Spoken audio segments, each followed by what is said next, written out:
या वक्तव्यावरनं आता खासदार संजय राऊतांनी जोरदार टीका केलेली आहे। सरनाईकांच्या तोंडी भाजप आणि अमित शहांची भाषा आहे अशी टीका राऊतांनी केलेली आहे। तर भाजपचे नेते आणि महसूल मंत्री चंद्रशेखर बावनकुळे यांनी मात्र सरनाईकांची पाठराखण केली आहे। बाळासाहेब ठाकरेंनी जी शिवसेना स्थापन केली हिंदू हृदय सम्राटांनी, ही मराठी माणसाच्या उद्धारासाठी, कल्याणासाठी, त्याला स्वाभिमानानं मराठी म्हणून जगता यावं आणि मराठी भाषेचा सन्मान राहावा, तेव्हा लाडकी बहीण दुसरी कोणी, मावस बहीण, आते बहीण हे प्रकार नव्हते। आणि आता हे लोक म्हणतात आम्हीच बाळासाहेब ठाकरेंचे वारसदार, बरं का, हेच म्हणतात आम्ही बाळासाहेब ठाकरेंचे वारसदार। त्यांचे जे कोणी नेते आहेत त्यांना विचारावं, हा जो विचार आणि भूमिका आहे मराठी संदर्भातली, हीच तुमची मुख्य भूमिका आहे का? की त्यांच्या बोलण्याचा अर्थ काय होता, लावला काय, याच्याबद्दल तुम्हाला बघावं लागेल।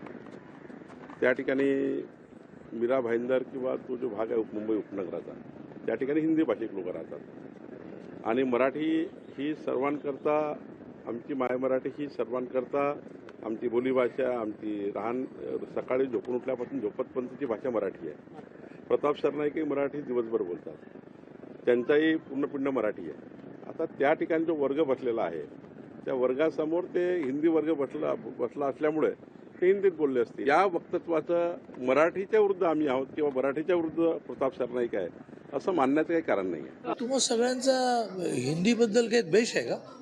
1.5 कोटीच्या मुंबईमध्ये 50 लाखाच्या आसपास अमराठी आहेत, त्या आहेत, वर्षानुवर्ष आहेत।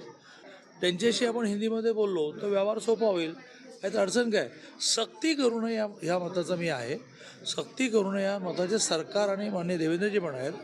आणि त्यामुळे शाळांमध्ये ज्यावेळेला हिंदी सक्तीची असावी असं म्हटलं गेलं, माननीय मुख्यमंत्री महोदयांनी शिक्षण मंत्र्यांना ही सूचना केली की तुम्ही सक्ती हा शब्द काढा। देश की सबसे ज़्यादा बोली जाने वाली ज़बान हिंदी है। मैं अपनी बात करें इंडिविजुअल, देश में एक भाषा और ऐसी होना चाहिए जो कश्मीर से कन्याकुमारी तक कोई भी व्यक्ति कहीं जाए बोल सके उसको। मैं आसाम में यहाँ आया तो मुझे मराठी जानना जरूरी है, ठीक है, मराठी सीख लिया।